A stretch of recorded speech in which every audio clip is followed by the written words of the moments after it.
नमस्कार विद्यार्थियों, हम केशव दास द्वारा रचित रामचंद्रिका के बालकांड के कुछ पद्यांशों का अनुशीलन कर रहे थे, जिसमें हमने 4 पद्यांशों का अनुशीलन कर लिया है। आज हम जिस अवतरण का अनुशीलन कर रहे हैं वो है परशुराम संवाद। विद्यार्थियों, रामचंद्रिका अपनी संवाद योजना शैली के कारण बड़ी प्रसिद्ध है। इसकी जो संवाद योजना है उसी ने रामचंद्रिका को इतनी प्रसिद्धि दिलाई है। प्रस्तुत जो अवतरण है वो परशुराम और राम का संवाद है, जिसमें श्री राम ने शिव जी के धनुष को भंग करके सीता माता का वरण किया था।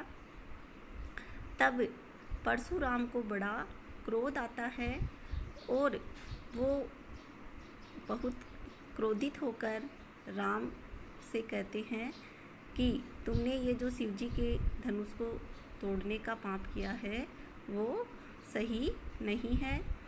तब राम है वो कहते हैं कि मैं अपनी अपराध तो मैंने जो कर दिया है, लेकिन अब मुझे इसके सुधार में क्या करना चाहिए, उसी का यहाँ पर वर्णन है।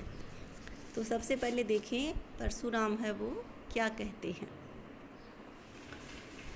तोरी सरासन शंकर को शुभ सिए स्वयंवर मांझ बरी, ताते बड़्यो अभिमान महा, मन मेरियो नेकन संक करी। परशुराम कहते हैं, हे राम, यह सत्य है कि तुमने शिव जी का धनुष तोड़कर स्वयंवर में सीता का वरण कर लिया है। तोरी सरासन, सरासन यानी धनुष, शंकर यानी शिव जी, सिए यानी सीता, कि हे राम, तुमने शिव जी के धनुष को भंग करके और सीता स्वयंवर में सीता का वरण तो कर लिया है। ताते बड्यो अभिमान महा, मन मेरियो नेकन संक करी। किंतु इस कार्य से ताते बड्यो अभिमान, आपका जो अभिमान है वो इतना बढ़ गया है कि महामन मेरियो नेकन संक करी, कि तुम मुझसे थोड़ा भी नहीं डर रहे हो। अर्थात परशुराम कह रहे हैं कि शिव जी के धनुष को तोड़कर स्वयंवर में सीता का वरण तो कर लिया है, लेकिन इस कार्य का तुम्हारे मन में बहुत घमंड हो गया है और उस वजह से ही तुम मुझसे बिल्कुल भी संकोच नहीं कर रहे हो। तब राम हैं वो कहते हैं परशुराम से, सो अपराध परो हम सो, अब क्यों सुधरे तुम हु धो कहो।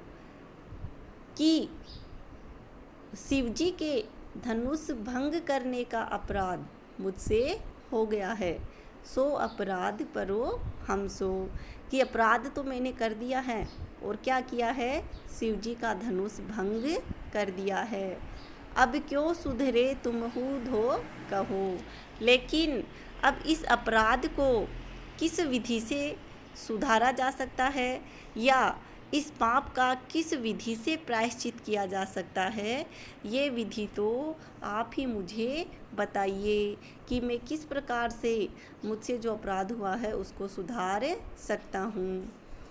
परशुराम कहते हैं तब, बाहु दे दोऊ उठा रही केशव, आपने धाम को पंथ गहो। तब केशवदास कहते हैं कि राम की इस बात का उत्तर देते हुए परशुराम कहते हैं, बाहु दे दोऊ कुठार ही, कि तुम मेरे कुठार को अपनी दोनों भुजाएं दे दो। अर्थात मैं अपने कुठार से तुम्हारी दोनों भुजाएं काट दूं। आपने धाम को पंथ गहो, और तुम अपने घर चले जाओ और अपने अपराध से मुक्त हो जाओ। अर्थात परशुराम कहते हैं कि मैं अपने कुठार से तुम्हारी दोनों भुजाएं काट लूं, क्योंकि इन्हीं भुजाओं से तुमने शिव जी का धनुष तोड़ा है। तब तो ये तुम्हारा अपराध है वो क्षमा हो सकता है और तुम अपने इस अपराध से मुक्त हो सकते हो। इस प्रकार यहाँ परशुराम और राम का संवाद है। इसमें संवाद शैली और प्रश्नोत्तर होने के कारण गूढ़ोत्तर अलंकार का प्रयोग हुआ है।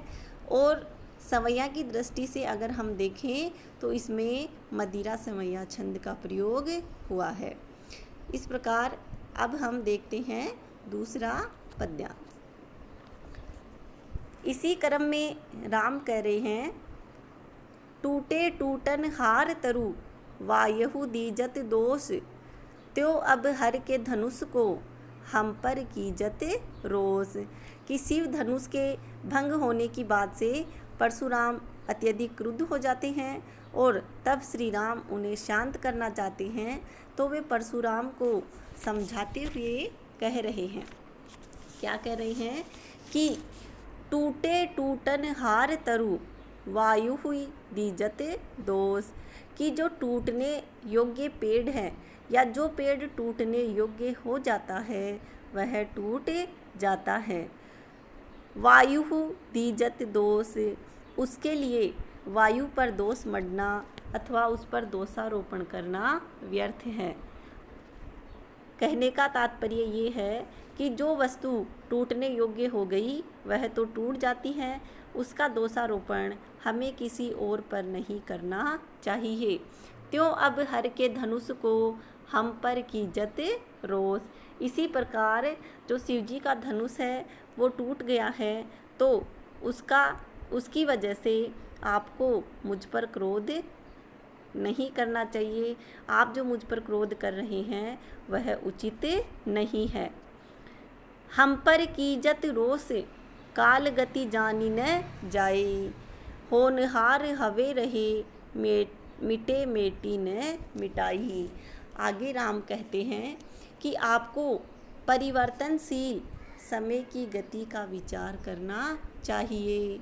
काल की गति को कौन जान सकता है, काल गति जानी न जाई। अर्थात कि ये जो समय की गति है इसे कोई नहीं समझ सकता। जो होनी होती है वो तो होकर ही रहती है। होनहार हवे रहे, कि जो होनहार है होने वाला है वो तो होकर ही रहेगा।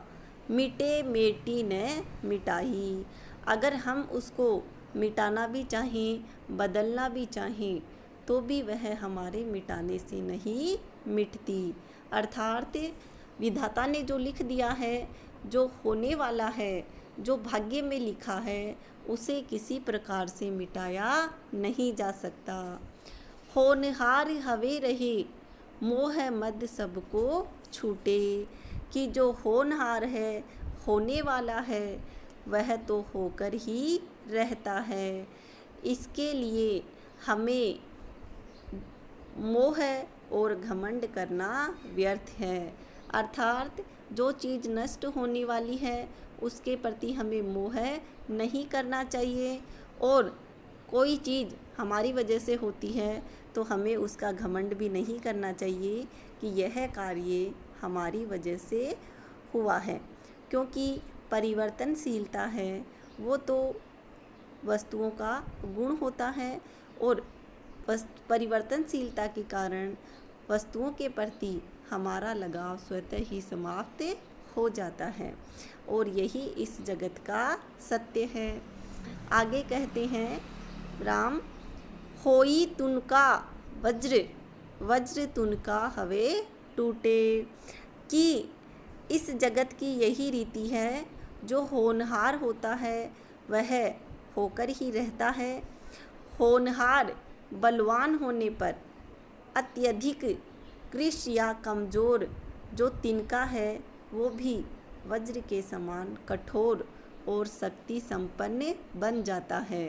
होई तुनका वज्र, कि तुनका भी तिनका भी क्या बन जाता है, वज्र बन जाता है। मगर समय अगर विपरीत रहता है, होनी है वो विपरीत रहती है, वज्र तिनका हवे टूटे, तो जो कठोर वज्र भी है वो भी तिनके के समान आसानी से टूट जाता है। इसलिए समय की गतिशीलता और होनहार को प्रधान मानकर हमें आचरण करना चाहिए, कि जो होने वाला है वो होकर रहेगा, उसमें हम कुछ भी नहीं कर सकते। विशेष में अगर हम देखें तो श्री राम के अवतार रूप में आविर्भाव होने का संकेत दिया गया है, और होनहार तथा होनहार अर्थात होनी को और समय को सर्वाधिक बलशाली बतलाया गया है, कि अगर समय अनुकूल रहता है तो कार्य हमारे अनुसार होता है, तिनका भी क्या बन जाता है, वज्र बन जाता है। और जब समय हमारे अनुसार नहीं रहता तो वज्र के समान, वज्र जो है वो भी तिनके के समान होकर टूट जाता है। कलापक्ष की दृष्टि से हम देखें तो विविध वर्णों की आवर्ती होने के कारण अनुप्रास अलंकार है, और इसकी चौथी, पांचवी और छठी पंक्ति में यमक अलंकार है। और छंद की दृष्टि से देखें तो इसमें कुंडलिया छंद का प्रयोग हुआ है। कुंडलिया छंद है वो 6 चरणों का छंद होता है, और जिसका प्रथम शब्द और अंतिम शब्द समान होता है।